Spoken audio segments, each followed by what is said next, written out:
Assalamu alaikum wa rahmatullahi wa barakatuh. May peace and blessings be upon you. My name is Chelsea and welcome to my channel. If you have never been here before, I am an American Muslim revert, alhamdulillah, thank God. I am also a mother and a designer, and I talk about spirituality, I do DIYs, I talk about mommyhood here on my channel, and today is going to be one of my religious videos. For me, I find that I do have a fair bit of girls who like to follow me who are either Christians or non-Muslims, and they're always having questions for me about my faith, especially especially being a Western Muslim that lives in America and decides to cover and everything like that. So today I'm going to kind of bring up a topic that is really misunderstood, especially in the West. I personally feel like, you know, in a time where you find that so many cultures are mixing and interracial relationships are thriving, you still see an abundance of ignorance and discriminations for different cultures and religions. You can turn on any stand-up comedy show and see somebody making fun of another person for either their culture, the way they look, the way that they talk. Now, of course, these shouldn't be taken very seriously and are meant to be lighthearted and spread love and humor or whatever around the world. It still kind of gives off this idea that you can jokingly or innocently make fun of people for what they believe in or what they're called or the cultural backgrounds that they come from. Now, people, of course, understand that everybody speaks a different language all over the world. And with that understanding, there's also an understanding that for most every word in a language, there is going to be some type of a translation.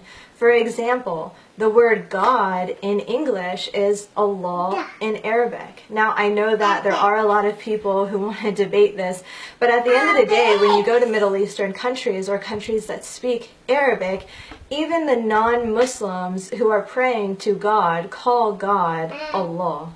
We also must understand that English is still a very new language in comparison to a lot of languages that have been around for a very, very long time.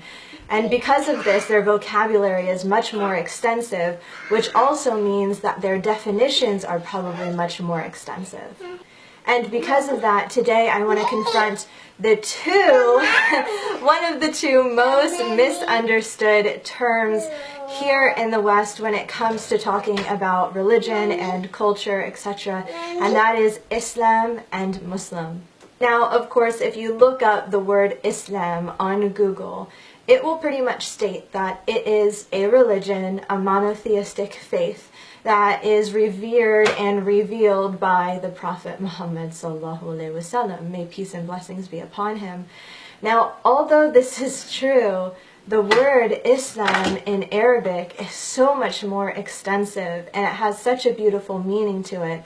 Islam is not just a religion, it's so much more. And of course, when you look up the term Muslim, it simply states people who follow the religion of Islam. But Muslims are more than just somebody who follows Islam. Mama, Oh yeah? Who is that? Mommy. This is my son, Ali. Mama. Yeah, Mama. And who's that? Daddy. And Daddy. Good boy. Now, with the hate and misunderstanding of Islam and Muslims are especially on the rise these days. Yes, Baba. Mommy. These terms have almost become something to fear, something to loathe, and something to make jokes about. There's a lot of people who are seeking belief in God, but are almost being turned away about the thought of even looking into Islam or being a Muslim because of the negative connotation that's attached to it.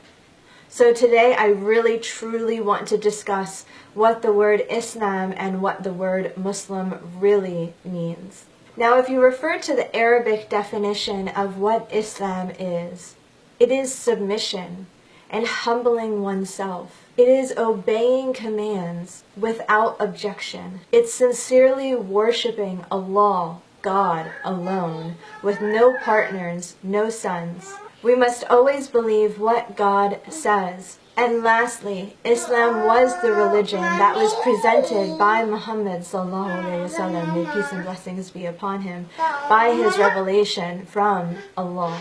Now let's go ahead and look at the word Muslim. For this definition, I'd like to refer to the Quran because I just feel that God's translation of what the word Muslim means is much more superior than any human can really come up with. A Muslim is one who completely surrenders to the will of Allah, God. We believe in His oneness with no intercessors or sons. I'd like to refer to a surah, a chapter within the Quran. Bismillah ar-Rahman ar-Rahim. Kul hu lahu ahad, Allahu samad, lam yawlid wa lam yulad wa lam yakun lahu kufuwan ahad.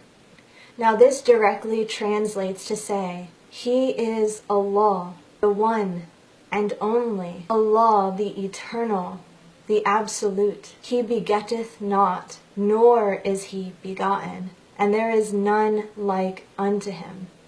Today a Muslim is someone who follows Islam, which was revealed to the Prophet Muhammad, may peace and blessings be upon him, by the will of Allah. But if we study religious history, we come to find out that Abraham preached the oneness of God, that Moses did the same and even established it in the 10 Commandments. Commandment number 1, worship one God, only God. From my biblical research, my biblical study, I've also come to believe that Jesus did the same. Jesus prayed to God on His face, asking Him for forgiveness. He also preached that others pray to God and not Him. So, if a Muslim is considered one who surrenders their self to the will of Allah and preaches the oneness of God, of Allah, then wouldn't that make all of our past messengers, all of our past prophets, technically, in the Arabic terms, a Muslim, someone who surrenders and submits their will to Allah, somebody who is a slave to God and preaches the oneness of God? Allah even refers to all of the messengers and prophets in the Quran many times as Muslims because of their preaching of one God and submitting to Him. Now, of course, with that said, anyone can call themselves a Muslim, but one who is truly a Muslim must follow the Quran as closely as they can and their life, with also considering the life of our Prophet Muhammad, may peace and blessings be upon him. The Prophet Muhammad sallallahu alaihi wasallam, may peace and blessings be upon him, was an amazing example of a righteous man.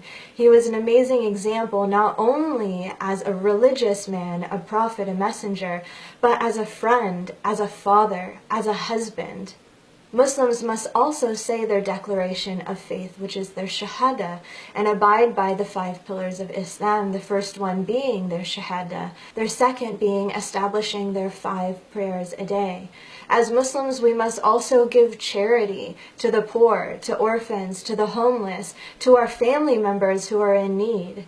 We're also supposed to make a pilgrimage to Mecca, if we can, if possible, at least once in our lifetime. We also must fast in the month of Ramadan and whenever we can.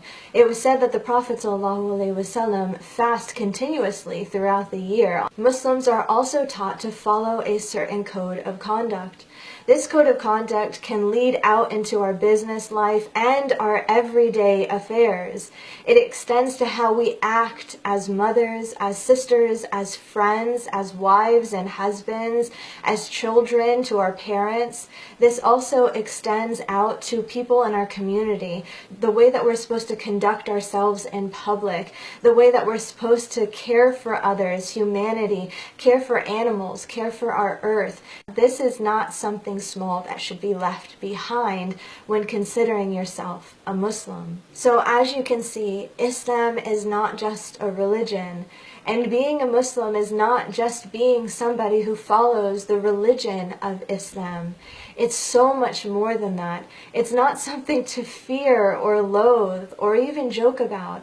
It's something to love and respect and learn about and enjoy. Now, I hope that I was able to shed some light on anybody out there who is sincerely looking for education within Islam. I am only here by the will of Allah to help anybody who is sincerely looking for help and guidance. I hope that you guys enjoyed this video, and if you do, I would love it if you like it, leave a comment below, and even subscribe to my channel. And don't forget to check out some of my other videos. I do have kind of a large variety of videos, and I'm always taking suggestions for other videos. Inshallah, God willing, I talk to you guys later, and adios. Like always. I'm not Spanish. I just always say adios. I think it's because I live in Florida, so there's a lot of Boricuas here. Boricua, oh, Boricua, eh.